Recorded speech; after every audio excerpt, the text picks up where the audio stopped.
The clock is ticking on climate change. China last year announced a concrete target for climate change, which is to reach peak carbon emissions by 2030 and carbon neutrality by 2060. But countries should realize transitioning to a low-carbon economy will require mobilizing global partnerships. That's what world's multilateral institutions are dedicated to. On the sidelines of the 2021 China Development Forum, I talked to Leslie Maasdorp, Vice President of the New Development Bank. In an exclusive interview, he outlined the multilateral solutions and plans put in place for steering the world towards a greener path. Take a look. It was quite an exciting weekend, isn't it? The China-US Anchorage talk just wrapped up. A lot of drama, at least on TV screen. So what is your take of the conclusion? I take a lot from the fact that there's been a recommitment by the United States under the President Biden administration to multilateralism, to re-engaging with the world.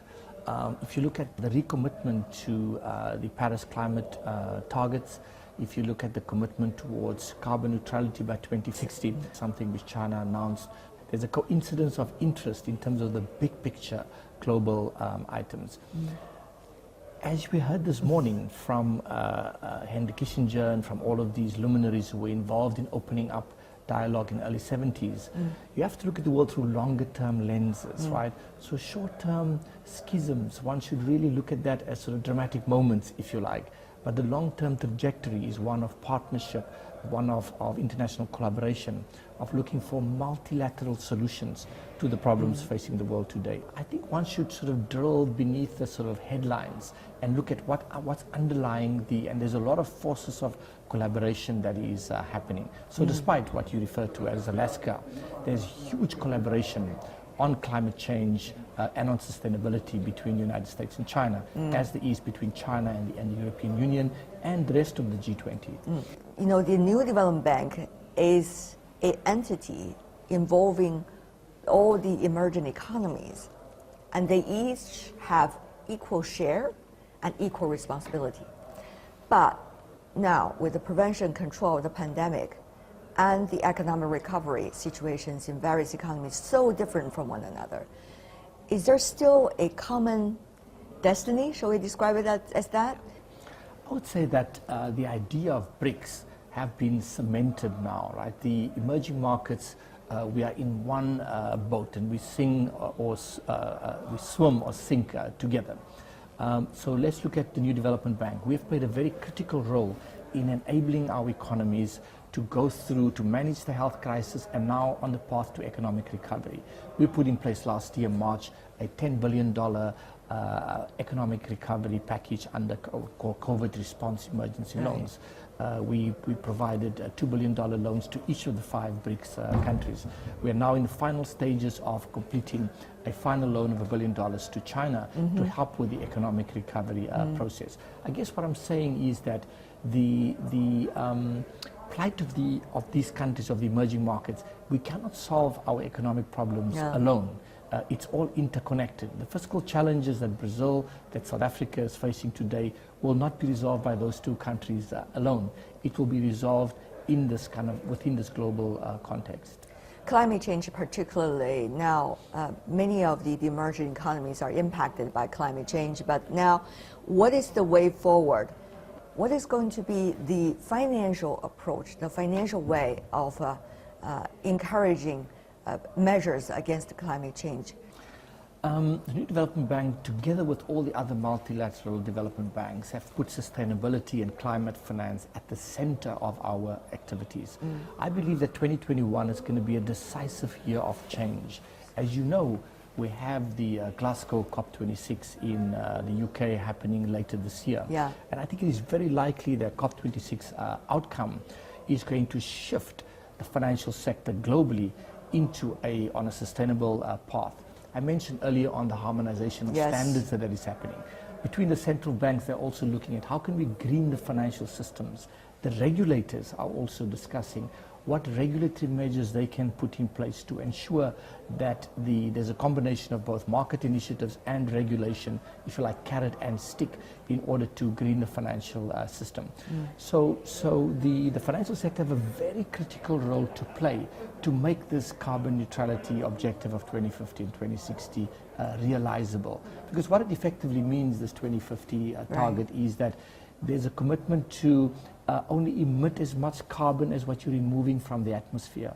In order to do that, industrial processes have to change. Business models of companies have to change. So there's almost like an industrial revolution that will be underway over the next couple of decades. And the role of the banking sector is to finance and to enable that. So I believe that over the next number of years, this will be the main work of multilateral banks. We will go out of traditional financing towards almost directing all of our activities towards sustainable finance. Very interesting.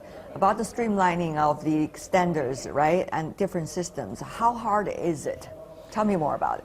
I think that, for the private sector to invest more in infrastructure and to invest into the sustainable path, there needs to be very clear metrics, if you like. There needs to be very clear policy frameworks. You can't have multiple standards. Today, for example, you have, I think, close to 200 different environmental, social, and governance standards, because various countries, various stock exchanges, various regulators, they've all come up with standards. But now it's becoming too complex, it's becoming very difficult for an investor to know, if I invest in this project, what are the actual measures? How will that project contribute towards reducing carbon emissions, for example. So there are significant steps underway now within the financial services industry to synthesize these frameworks and to make it simpler, to fast-track the sustainability revolution. And of course, the climate change issue, there's always different camps earlier, right? But there are still common interests of the emerging economies as to what green finance really means. What do you think the priorities are for the emerging economies? I think for the emerging economies, as you know, there's been this tension between the developed world and the responsibilities of the developed world, given the fact that the developed world have been the ones leading the industrial revolution over the last few hundred years, which means that they've been the bigger emitters in the world. So there's always been a question about because now you are almost constraining the industrialization path of, let's say, continents like Africa, that has not really gone through that process of, big manufacturing and steel and aluminium and so on. But I think there's a recognition we are all in this together. There's only one planet.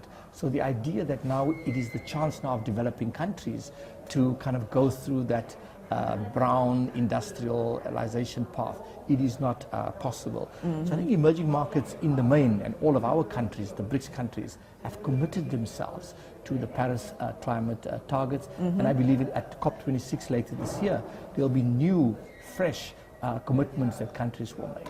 Yeah, but there has to be some kinds of blueprint and roadmap by the emerging economies to bring into the overall plate, right, of policy considerations that would address the interests of the emerging economies. Exactly what are those points? For example, many countries have, South Africa, where I'm from, is an example, Brazil is another, face a major problem of economic dislocation and unemployment as a result of COVID-19. We cannot, for example, set in motion green policies which lead to, let's say, further destruction of jobs. We have to make sure that the new economic growth path that is more green and sustainable in character is also focused on people and is also focused on the problems of inequality. So as we look at the green and sustainable agenda, in parallel, at the same time, we have to address the issues of inequality in emerging markets. Some countries are facing unemployment rates. In South Africa, for example, of over 32% of people are not gainfully employed. So you can't talk about green revolution to those people. It's about having food to eat. Exactly. So it's important to combine these agendas. And of course, that takes a strenuous effort. Absolutely. Absolutely. But starts from step one, at least. Yeah, and as I said earlier on, we have to look at the world through longer term lenses. We're going through a pandemic now. once the vaccination, once we are able to inoculate our populations and economies are back onto a more sustainable long-term growth path, I think we will be able to look at the world in a much more integrated fashion again. At the moment, it's very much us and them almost. Is the new development bank providing any support to your member countries on the vaccination? Absolutely. So we have, as I mentioned, have put in place a $10 billion COVID response program. We are not directly financing the vaccination program, but the governments are able to direct resources towards vaccination because we have freed up other resources to support the public healthcare system, economic recovery loans, because it's the same pot of money, if you like. Exactly. So we have played a significant role. We've provided $2 billion to China, to Russia, to India, to Brazil, $2 billion they didn't have before COVID. And that's all the time we have for today. If you'd like to see more, search World Insight or check out our YouTube channel. Follow us on Twitter and Facebook. I'm Tian Wei on behalf of the team. Thanks for watching. Bye for now.